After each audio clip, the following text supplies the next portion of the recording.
Scott Estelle is managing partner at Lancor, advising private equity funds on deal origination, due diligence, and executive recruiting for portfolio leadership teams. With that, Scott, we're thrilled to have you at the event today, and I am looking forward to your presentation.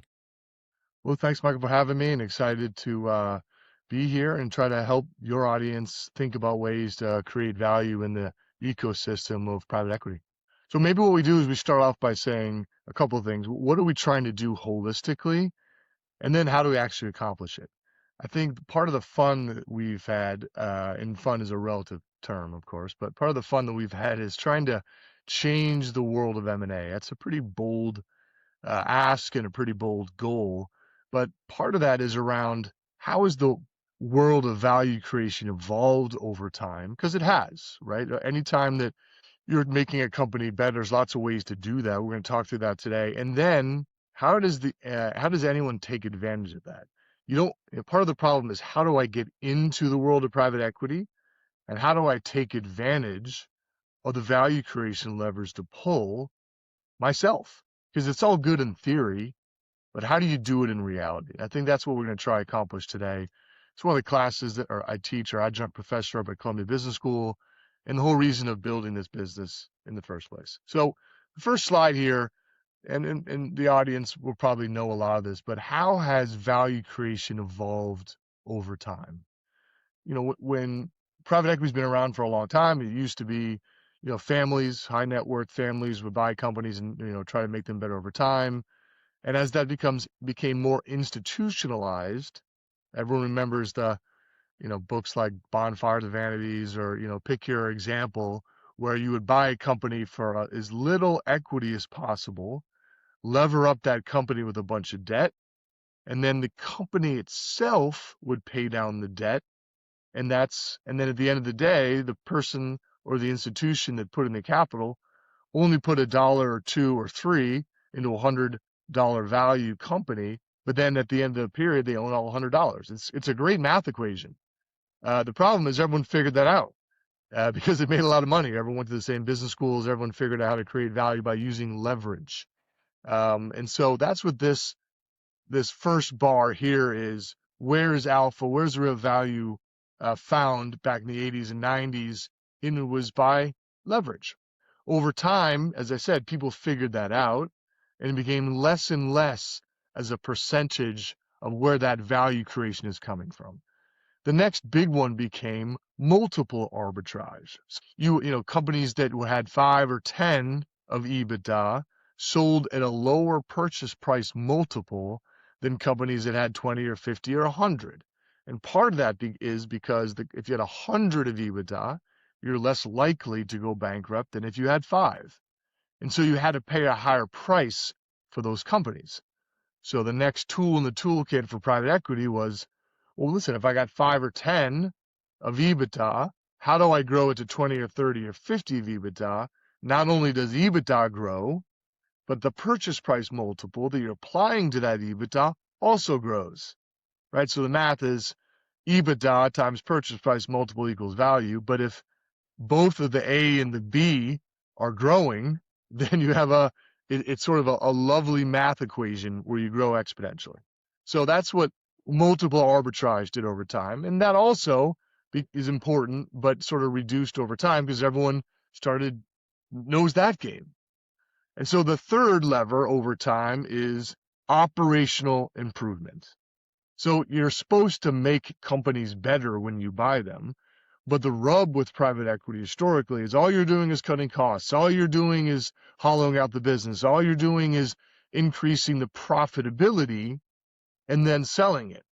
Well, because it's become such a large institution, i.e. private equity, you need different ways. You can't just get away with creating value by leverage or multiple arbitrage. You have to make the companies better.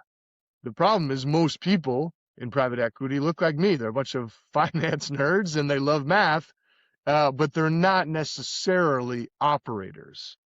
And so that comes to the point for the audience as people are thinking about how to create value in companies, it has to improve operationally. And that's by sort of growth and sort of operational leverage and all that kind of stuff. So that leads me to another sort of interesting point is I was on a panel with some folks with Bain recently, and they said to me as on the dais, we're saying 12 is the new 5.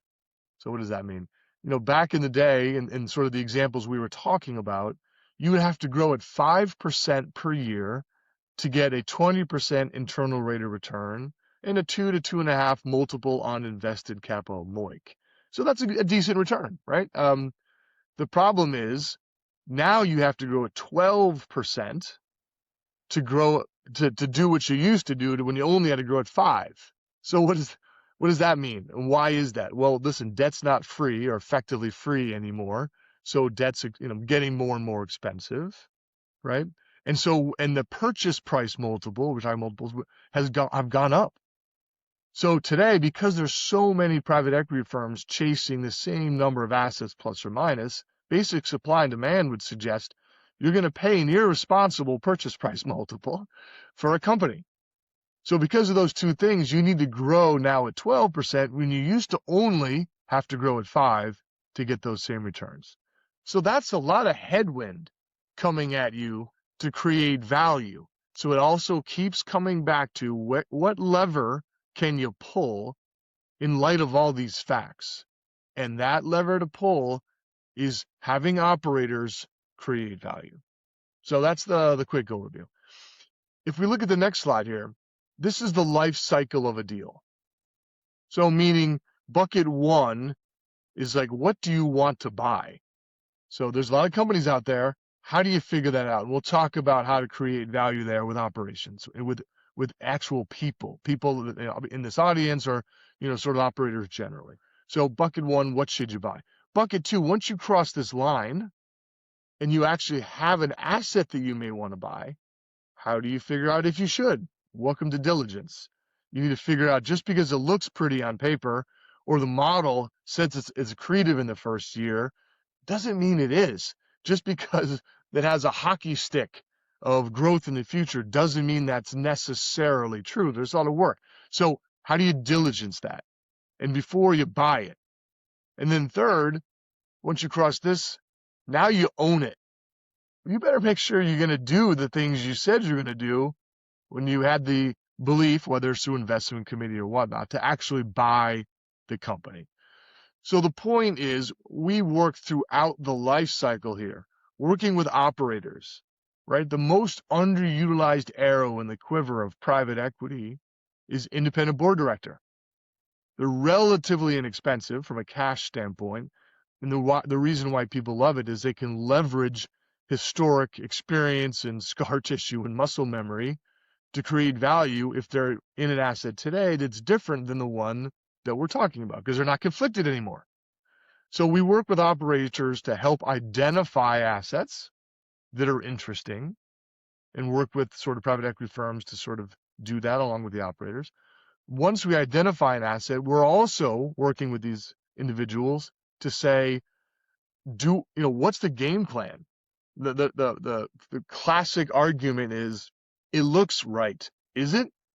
Like, don't forget about integration. Don't forget that, it's hard to actually create value, because if it was easy, everyone would do it. So what's the game plan to actually do that sort of work? And then third is, once you own it, how do you make sure you got the right folks in the right seats to create value? Because, someone who maybe was an entrepreneur, started a business and grew it, I don't know, 5, 10, 15, pick your number, of EBITDA, may or may not be the right person to grow it to 50 or 100. Doesn't mean they have to leave. There's different roles. So how do you just make sure, and we talked about independent board directors, how do you find folks that can help augment the team without replacing the team? So that's the point here of understanding the life cycle of a deal in private equity and helping the operators insert themselves in these different stages. And then last, what we're doing is, how do we work with folks, and how do people in the audience think through that? We're looking at the sponsor's pipeline. We're thinking about executive who sold to a strategic, and they say, I call up a CEO of a business who says, I was PE backed. I sold to a strategic. I don't want to work for a strategic anymore. I've got 3 months left on a 6-month non-compete. How do I do that? How do I think about creating value? And then there's this model, which we're going to quickly talk about, where we track 14, 15,000 companies that are all coming to market. If we combine that with traditional search work we're doing, it's finding the best people, but then helping those best people understand and figure out what they want to do next. Because most people will say, I, I don't want to meet 50 PE firms. Just help me understand who's an honest and good person.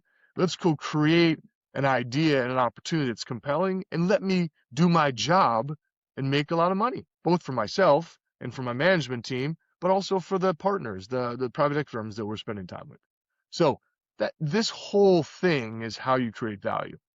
And then let's go back to this last part here about, once you've, found an actual asset over here at this point that you want to buy, how do you determine if it's the right thing?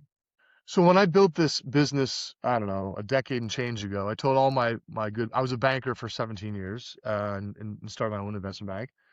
And I told all my friends, hey, I'm leaving the investment bank that I started and I'm joining a search firm. And they said, Scott, we love you. That's the dumbest idea I've ever heard. And then I walked through the value of where you find alpha in this model here. And they say, oh, I get it. This is great. Give me all your best executives. I get what you're doing. This will be lovely. And so I did. And not much happened initially. And not much happened, not because the PE firms couldn't work with the best talent, not because the talent wasn't truly top 5%. It was because the PE firms are looking at 100 deals a month and are trying to triage to the 2 or 3 they're focused on.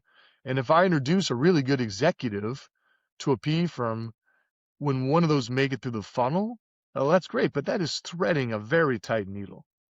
So I found when I started introducing executives through the lens of actual assets that are coming to market, the ability for that operator to prove they think like an owner or principal, they're not just a good executor, it sticks like 2 or 3 orders of magnitude more. The problem is most people say, Scott, I'm not a silly banker like you. I don't have all these like deals sitting around.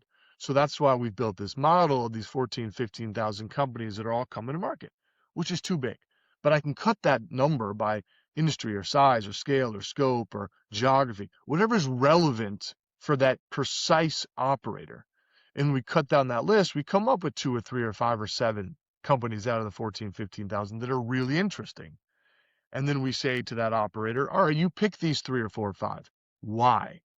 And they'll say, well, here's the headwind, here's the tailwind, here's the systemic risk.